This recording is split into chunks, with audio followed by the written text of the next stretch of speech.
¿Hola? Telegram se acaba de actualizar a su versión 10.2 y trae un montón de novedades. Vamos a repasarlas rápidamente. Respuestas 2.0, así es como se llama la actualización, y es que en este update revoluciona la forma en la que respondemos a los mensajes, realizamos citas, etc. Ahora podrás citar partes específicas de cualquier mensaje para que tus respuestas sean 100% precisas.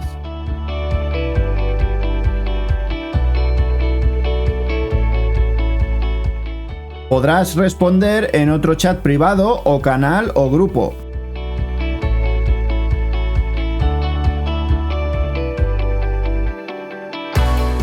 Se ha añadido el formato de cita para poder utilizar con cualquier texto. También podrás configurar las vistas previas de los enlaces, pudiendo mover el enlace arriba o abajo y pudiendo elegir el tamaño de la multimedia.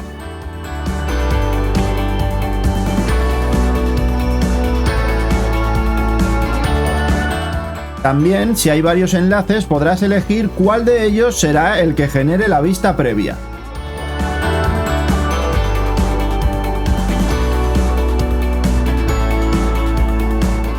Y si haces todo a la vez, reenviar, responder y poner enlaces, podrás configurar todo ello a la vez moviéndote entre las pestañas de la parte inferior.